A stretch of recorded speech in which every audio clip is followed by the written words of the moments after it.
আসসালামু আলাইকুম ওরহমতুল্লাহি অবরকাতুহু। সম্মানিত আমার প্রাণ প্রিয় বায়ু বন্ধুরা, আশা করছি আল্লাহর রহমতে আপনারা সকলে ভালো আছেন। আজকে আমরা আলোচনা করব আমাদের ছোট্ট বন্ধুদের জন্য প্রায় ধারাবাহিক যে ক্লাসগুলো আলোচনা করছিলাম তার ধারাবাহিকতায় আজকে আমরা প্রায় 40 নম্বর ক্লাসটি নিয়ে আপনাদের সামনে আলোচনা করব। ক্লাস যদি ভালো করে বুঝতে চান অবশ্যই শেষ অবধি পর্যন্ত না টেনে ধীরে সুস্থে একটু ভালো করে খেয়াল করার জন্য অনুরোধ করছি। কেননা আপনাদের বই পাল্টে আছে কিন্তু কারিকুলাম তো পাল্টায় নেই। সুতরাং আপনি এই প্র্যাকটিস গুলা দিয়েও চাইলে আপনি আলোচনা করতে পারবেন বা আপনি শিখতে পারবেন। প্র্যাকটিসের জন্য কোনো সীমাবদ্ধতা নাই, আপনি যেখান থেকে মন চায় সেখান থেকে প্র্যাকটিস করতে পারবেন। আচ্ছা, এরপর আমরা পরবর্তী দেখছি যে এখানে 42 নাম্বার আমরা আজকে 10টি শূন্যস্থান নিয়ে আলোচনা করব। আপনি যদি 10টি শূন্যস্থান ভালো করে বুঝতে চান অবশ্যই শেষ অবধি পর্যন্ত দেখবেন। আমরা এখানে প্রথমে দেখতে পাচ্ছি যে এখানে এ নাম্বারে যে শূন্যস্থান দেওয়া আছে, আমরা জানি কি রেশমান গল্পটা আমরা বেশ আর কম সবাই পড়েছি। যারা চতুর্থ শ্রেণীতে শিক্ষার্থী যারা রয়েছ তোমরা বেশ আর কম সবাই পড়েছ। বার্ষিক পরীক্ষায় এটি আমাদের স্কুলের মধ্যে আহ মেচের সিম পেচেস হিসাবে পরীক্ষা আসছিল।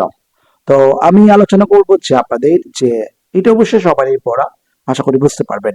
আচ্ছা, রেশমার কথাটি কোন টেন্স নিয়ে বলেছিল, বা কি সাম্প্রতিক বলেছিল নাকি অতীতের কথা বলছিল? অবশ্যই সাম্প্রতিক বলেছিল। তো সেক্ষেত্রে আমরা একটা জিনিস আলোচনা করতে পারি এখানে, যে রেশমা এখানে বলছে a government worker in Dhaka.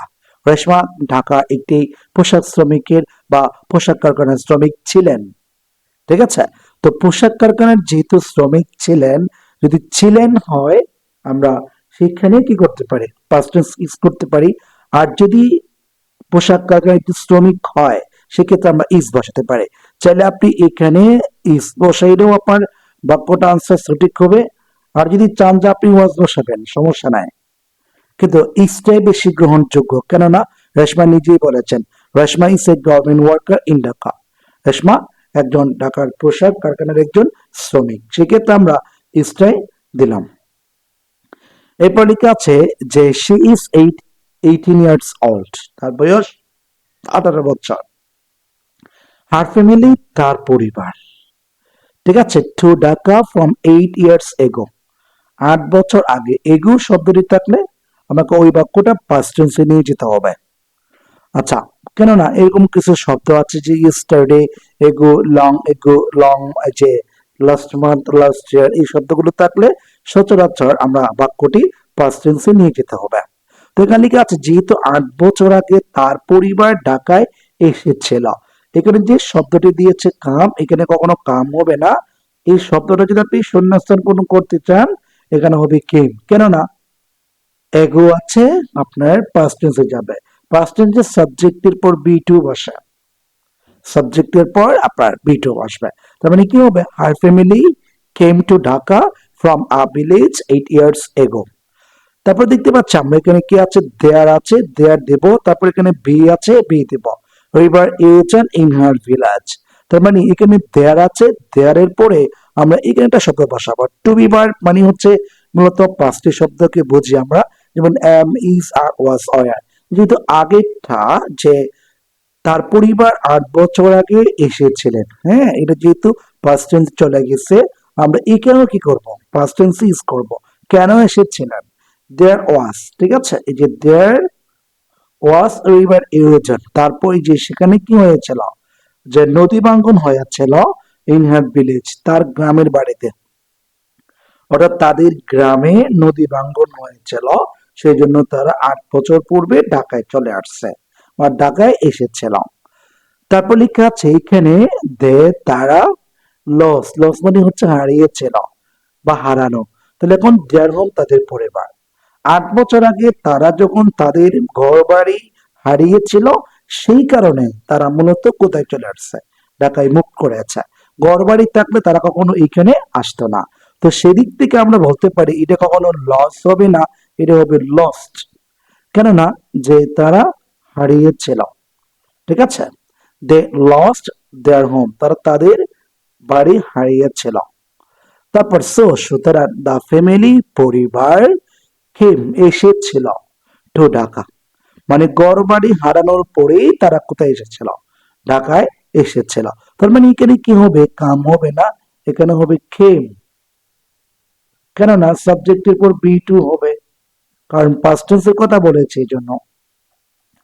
তারপরে রেশমাস ফাদার, রেশমাস বাবা, এই যে রিক্সা ড্রাইভার, রিক্সার বাবা একজন রিক্সা ফোলার বা রিক্সা চালাইতো বা ওয়ার্ক কাজ করতো, ঠিক আছে, কাজ করতো। হ্যাঁ, সেক্ষেত্রে আমরা সেটাকেও আমরা পাস্ট টেন্সে নেব, কেননা আমরা যেমন এটাকেও আমরা পাস্ট টেন্সে নিলাম, এটাকেও পাস্ট টেন্স ইউজ করেছি, এটিও পাস্ট টেন্সে, এটাও আমরা পাস্ট টেন্স ইউজ করলাম প্রত্যেকটি। তো আমার পেচেসটি পুরোটাই পাস্ট টেন্সে, সেক্ষেত্রে আমরা এটিকে কি করব, ওয়ার্ক দেব, ওয়ার্ক, ঠিক আছে, ওয়ার্ক, এটি আমরা ভি2 করলাম, অর্থাৎ রেশমাস ফাদার, রেশমার বাবা work as a rickshaw driver, রেশমার বাবা একজন রিক্সা ড্রাইভার হিসেবে কাজ করতেন।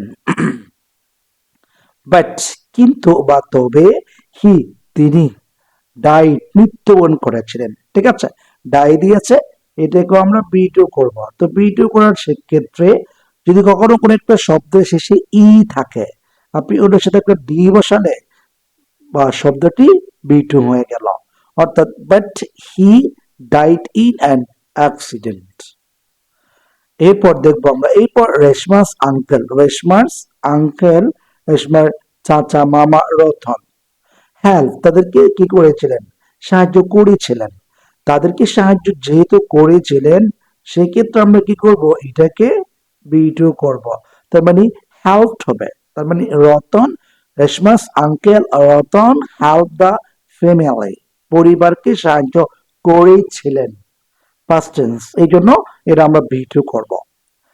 তারপরে আমরা এখানে কি আছে, এখানে হি আছে, প্রত্যেকটি যেহেতু বি2 করছি, এইটাকে আমরা বি2 করে দেব। বি2 মানে কি, ফাইন্ড, এটা হচ্ছে বি1, এটার বি2 হচ্ছে ফাউন্ড, ঠিক আছে, এই যে ফাউন্ড, অর্থাৎ he found a small house for them at Kalyanpur. তারপর দেখতে পাচ্ছি হি আছে, হি থার্ড পারসন সিঙ্গুলার, এখানে যেটা টেক আছে সেটা হয়ে যাবে টোক, কেননা প্রত্যেকটি বি2, এটাকে আমরা বি2 করে দিলাম। তার মানে he took Reshma to garment factory in Mirpur. আশা করি আমরা ক্লাসটি বোঝাতে পেরেছি, আপনি হয়তো বুঝতে পেরেছেন। তবুও যদি সমস্যা হয় আমাকে জানাবেন, আমি অবশ্যই আপনাদেরকে সেটা আরেকটু ভালো করে বুঝিয়ে দেওয়ার চেষ্টা করব। এই বলে আজকের ক্লাস থেকে বিদায় নিচ্ছি। সবাই ভালো থাকবেন, সুস্থ থাকবেন। আসসালামু আলাইকুম ওয়া রাহমাতুল্লাহি ওয়া বারাকাতুহু।